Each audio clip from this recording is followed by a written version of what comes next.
Bonjour à tous. Nous allons voir l'interférence des anticorps hétérophiles dans l'analyse de certains paramètres biochimiques par immunodosage immunométrique en sandwich. Ce vidéo est destiné aux résidents en biologie médicale pour qu'ils maîtrisent le mécanisme de cette interférence analytique ainsi que pour les cliniciens pour qu'ils réalisent l'impact potentiel d'une telle interférence sur leurs décisions cliniques. Je suis Dr Lamia Abdellaoui, médecin biologiste spécialisé en biochimie clinique. Les anticorps hétérophiles, ce sont des immunoglobulines humaines capables de se lier de manière non spécifique aux anticorps d'origine animale utilisés dans les immunodosages, particulièrement inclus dans les réactifs au laboratoire d'analyse médicale. Ils incluent notamment les HAMA, Human Anti-Mouse Antibodies, ce sont les anticorps hétérophiles les plus fréquemment identifiés, ainsi que d'autres anticorps anti-animaux type anti-chèvre ou bien anti-lapin. C'est une interférence qui induit une modification de signal traduit par une valeur erronée.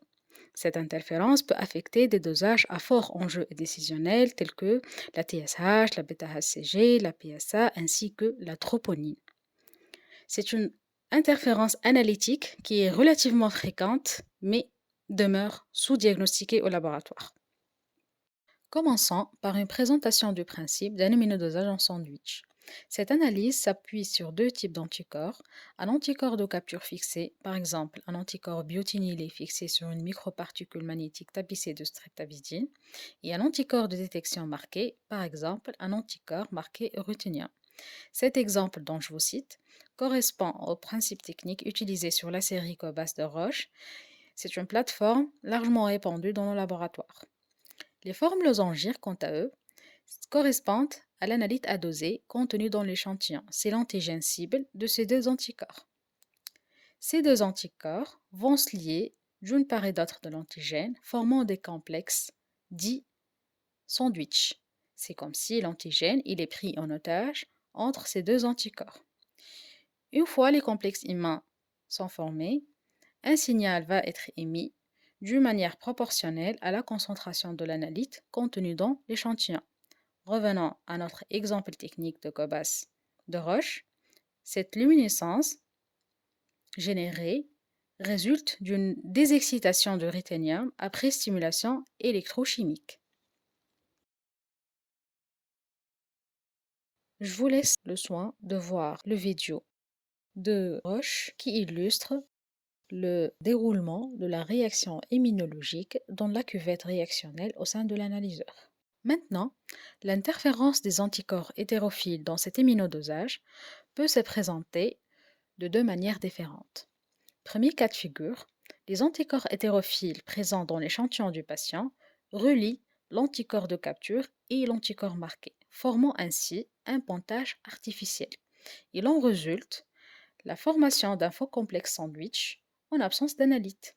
Le signal émis va être artificiellement élevé, il en résulte ainsi un résultat faussement élevé.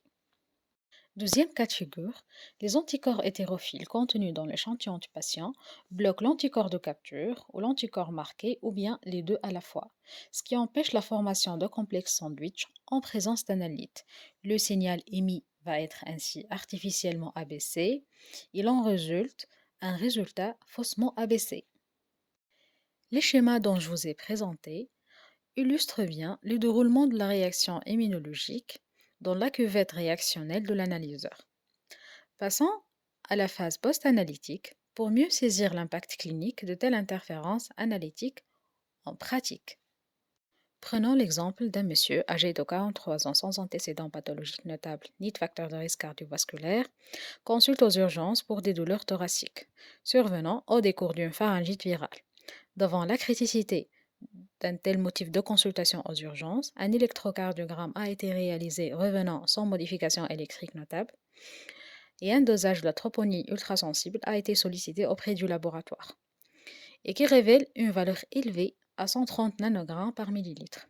En connaissant le contexte clinique, le biologiste, superviseur du processus analytique au sein du laboratoire, peut s'abstenir devant la validation d'un tel résultat et d'aller objectiver une éventuelle interférence analytique.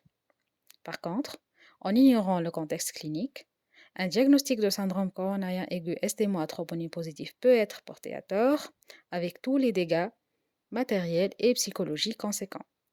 On aurait pu éviter cette erreur par une simple confrontation clinico-biologique. Je vous propose un deuxième exemple d'une femme âgée de 27 ans ayant bénéficié d'un transfert d'embryon dans le cadre d'une procréation médicalement assistée en cours de suivi de la cinétique de la bêta-HCG. La troisième valeur mesurée par une plateforme technique différente révèle une valeur basse à 100 unités internationales par litre. En connaissant le contexte clinique, le biologiste au laboratoire peut s'abstenir de valider un tel résultat et d'aller chercher une éventuelle interférence analytique. Par contre, en ignorant ce contexte clinique et cette discordance de la cinétique de la bêta-HCG, le diagnostic de grossesse non évolutive peut être porté à tort. On aurait pu continuer de suivre cette grossesse précieuse par une simple confrontation clinico-biologique. Devant de telles discordances clinico-biologiques, des fois devant des valeurs extrêmes, basses ou élevées, le biologiste peut suspecter la présence d'une interférence analytique, notamment par anticorps hétérophiles, et s'acharne à les objectiver. Pour ce faire, le biologiste peut s'appuyer sur trois méthodes différentes. La première méthode, c'est la dilution non linéaire. Une série de dilutions de l'échantillon du patient ne produit pas la réponse attendue proportionnelle à la concentration initiale, ce qui signale une interférence analytique potentielle. La deuxième méthode, c'est le contrôle par une autre plateforme technique. En effet, on utilise un autre load réactif ou carrément une autre méthode pour vérifier ce résultat suspect. La troisième méthode, c'est la correction après blocage des anticorps hétérophiles. Dans ce cas bien particulier, on a recours à un tube spécifique contenant un neutralisant des anticorps hétérophiles.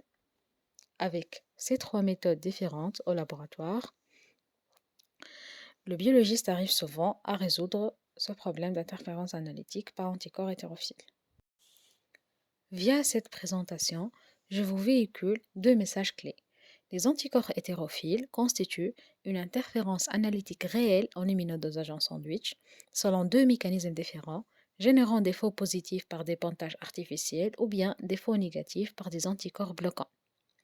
La prise de connaissance du contexte clinique par le laboratoire peut être cruciale dans la validation analytique des résultats, ce qui souligne une bonne collaboration clinicien-biologiste pour pouvoir détecter ces erreurs analytiques et les objectiver dans l'objectif ultime d'orienter les décisions cliniques.